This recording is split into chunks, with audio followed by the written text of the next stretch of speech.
Aboru Aboye. So today I want to continue our conversation on Orisa lifestyle for the beginner. And today I want to focus on the reading list.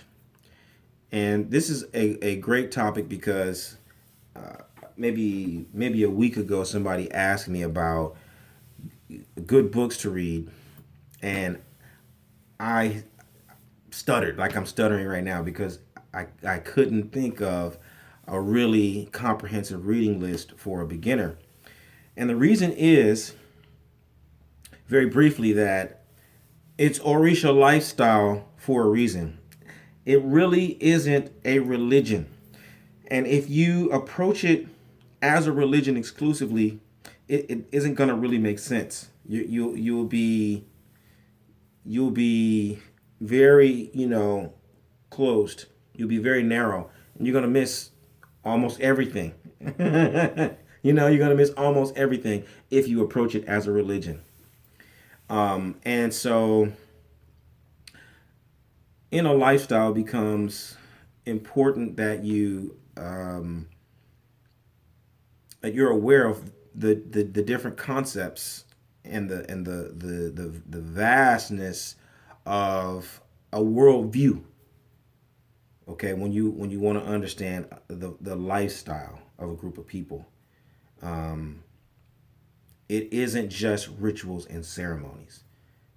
You know, it's the values, it's the thinking, it's the logic, it's the humor, it's the economy, it's the work ethic, it's a whole complex of things that work together to create a particular kind of an experience, a quality of life, right? That's a lifestyle, and that's what we really practice.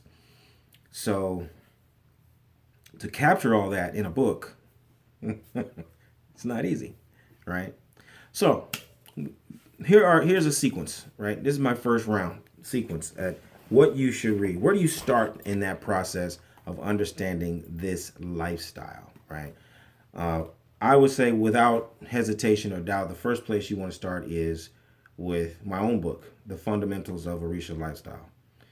And I would start with this book because it offers you 16 conceptual frameworks for viewing and exploring the lifestyle.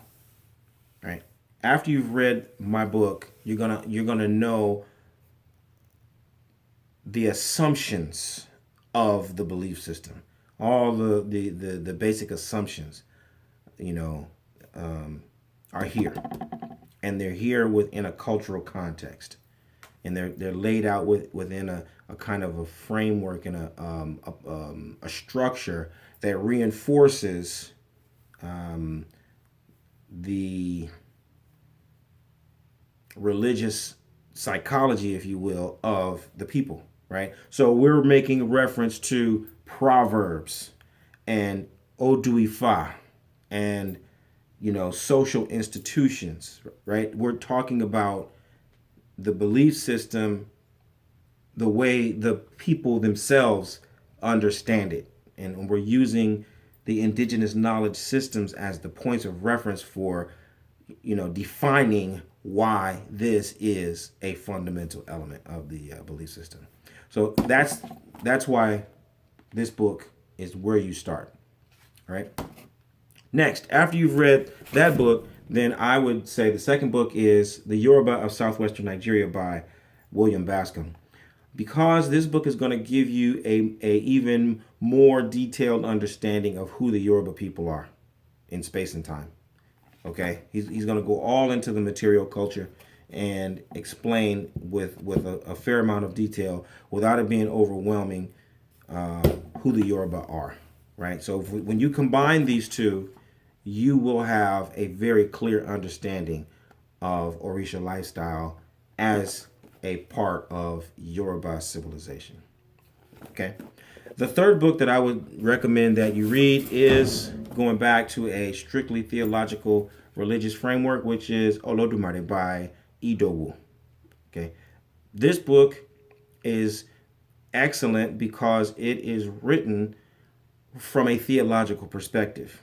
Idowu was a Catholic, but he was a Yoruba first, and he writes about the kinds of concerns that a religious person would write about.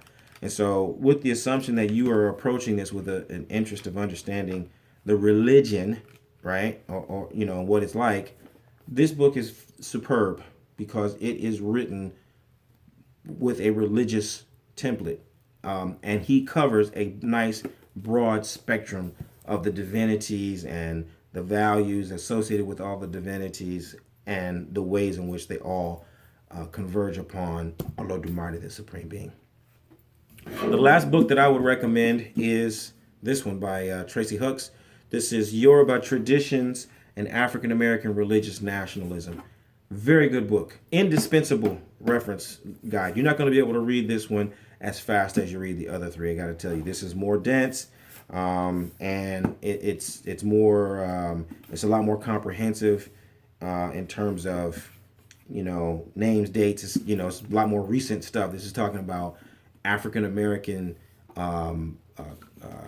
structure and sort of introduction of Yoruba tradition here in the Americas, right?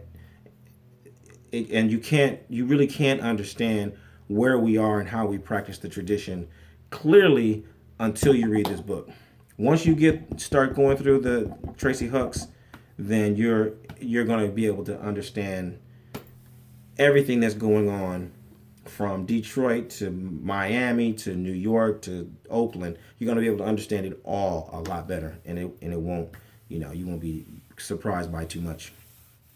So those are the first four that I would recommend for the Orisa Lifestyle for Beginners reading list. Aboro aboye, aboshise.